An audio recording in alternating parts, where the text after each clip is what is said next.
If Alex is gone, then this house belongs to me, right? Huh? What are you talking about at a time like this? Aren't you sad as a mother? I'm sad, but I need a place to keep living. Anyway, from today, this is my house. You don't have a room anymore.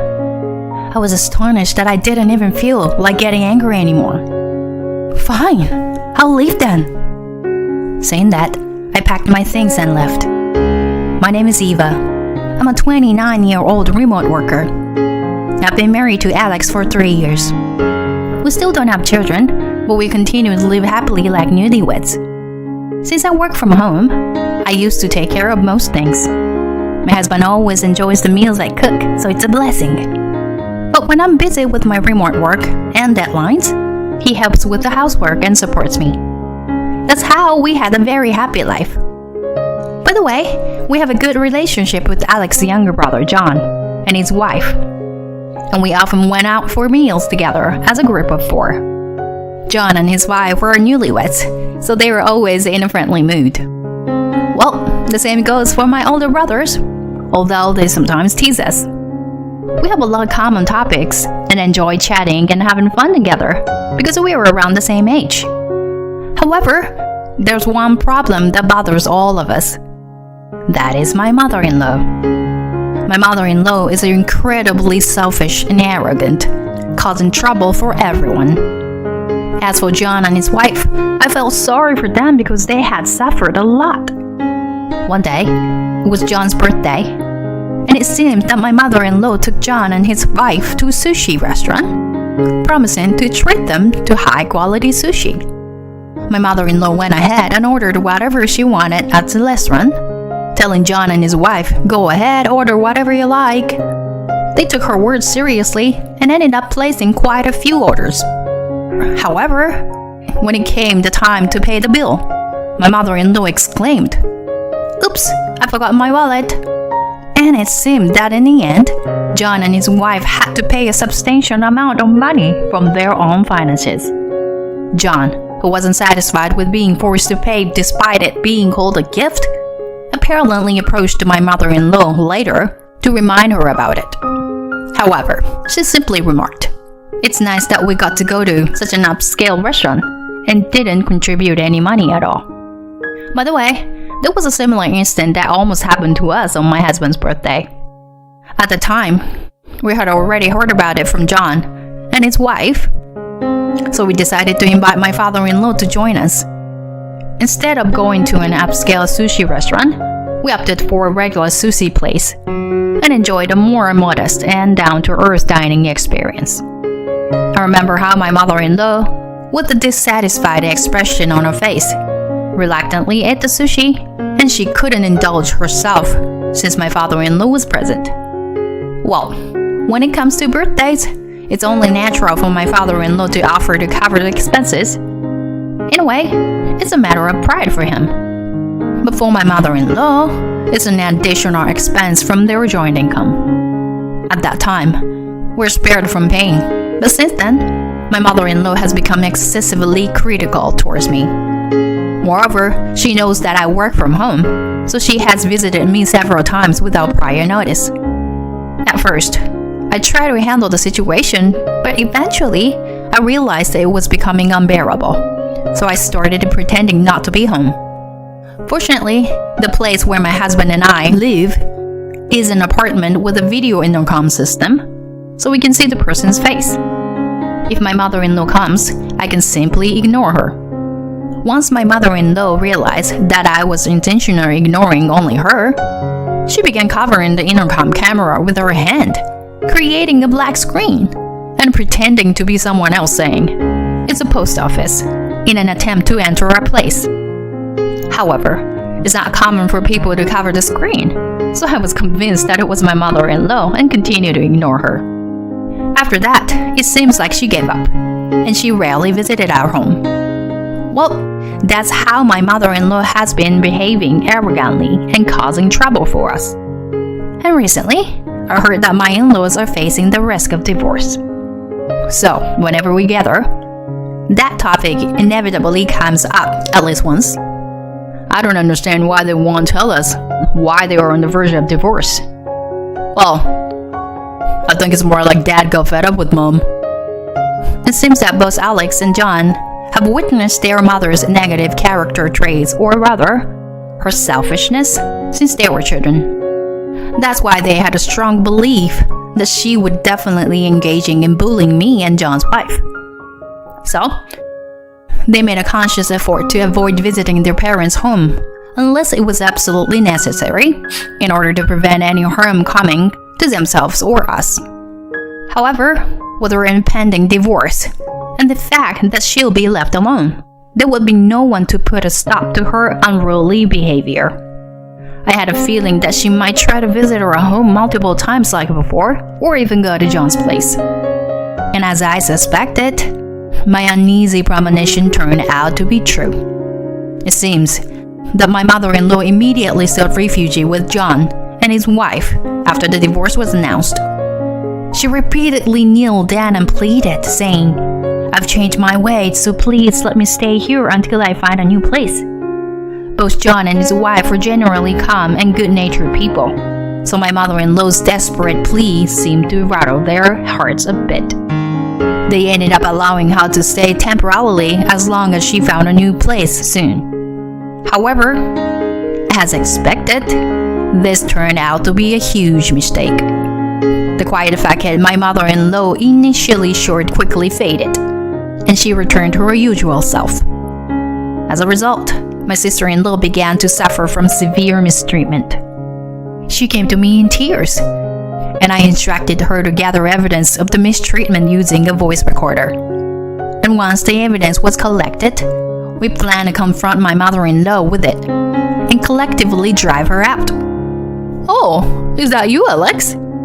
Oh, and Eva?" She said her names in tone that clearly showed her lowered spirits. "What's happening with both of you today?" John and his wife were having difficulties, so they came to Eva's house. "What kind of difficulties?" The mother-in-law seemed unaware of the situation, but forced herself to sit down. "Well then, let's get straight to the point. Mom, could you please stop causing more trouble for John?" "What? What are you suddenly talking about? That I'm causing trouble for John and his wife? What kind of baseless accusation is this? Don't mess around. You've been harassing my wife during the day." "What? I haven't done anything like that. Are you being deceived by this woman?" You harass me almost every day. I can't bear it anymore." Exactly. We're told that you, Mom, would change your attitude and stay in the spare room until you find a place. But even after a week, you refuse to leave and continue to harass my wife. What's going on? This is unacceptable. I'm telling you, I haven't been harassing your wife. It's a misunderstanding. If you insist, can you show me some evidence? Understood. Huh? John's wife plays the recorder, capturing my mother-in-law's voice berating her. The recording contains numerous instances of my mother-in-law verbally mistreating John's wife. Mom, even with this, you still claim you haven't been mistreating my wife? Well, this is, you must be imitating me in a cowardly way. My defiant mother-in-law tries to launch at John's wife, but John blocked her. Enough is enough. Taking advantage of people's kindness and doing as you please. We're cutting ties with you, Mom. Pack your things and leave right now. What? Then where am I supposed to go? Well, how about we go to a real estate agency now? Let's find a place for you to move in immediately. We'll gather your belongings and arrange for you to stay at a hotel. Wait a minute. We're serious about this? Of course we are. That's why we came here in the first place. Then, with John and his wife, we got rid of my mother-in-law's belongings. We quickly sold any items that seemed valuable among the unnecessary things and used the money to fund my mother-in-law's relocation.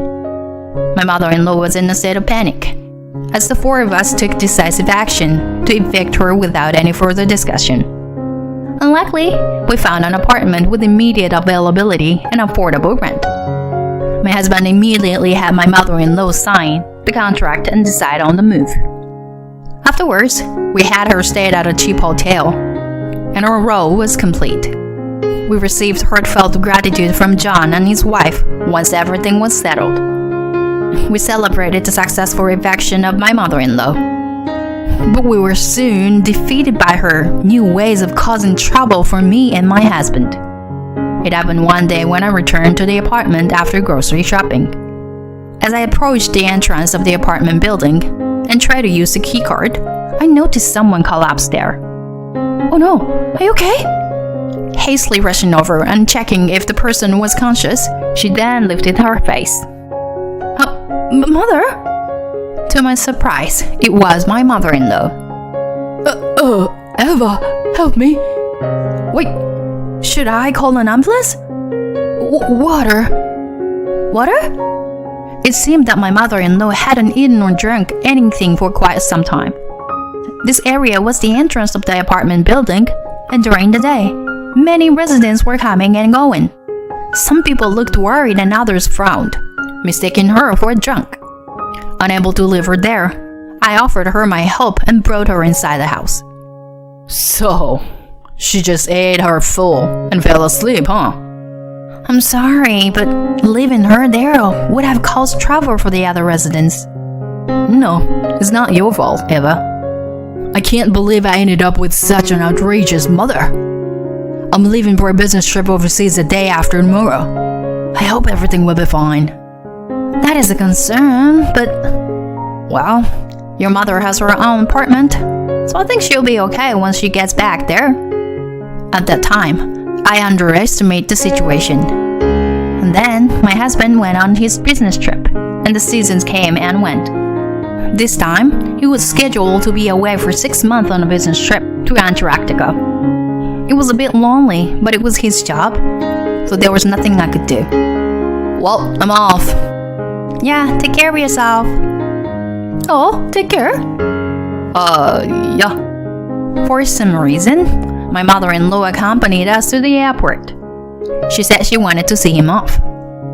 On the way back in the car, I decided to drop my mother-in-law at her own place. Then, my mother-in-law said something unbelievable. So, I've been kicked out of that house. Huh? Why? Well, I couldn't pay the rent. Didn't you receive money from the property division? Well, I wanted to use that for installment payments for the alimony. Huh? It turned out that my mother-in-law got divorced from my father-in-law due to her affair. Eva, please, I have nowhere to go. Well, if that's the case, why don't you go to your affair partner's place? It's impossible. He said he wouldn't break up because his wife didn't want a divorce.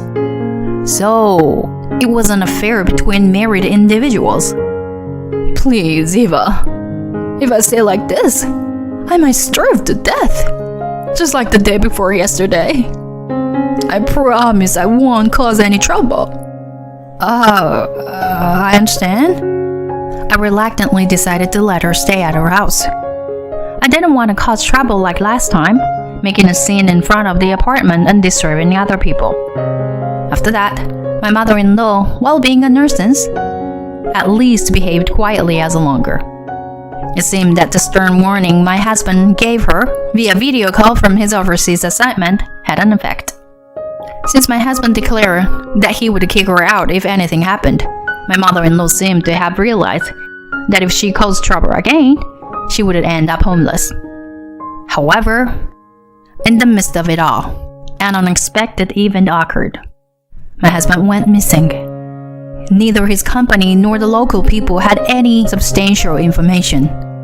There was no guarantee that he was still alive. I was deeply saddened by this. In just 2 more months, he was scheduled to return home.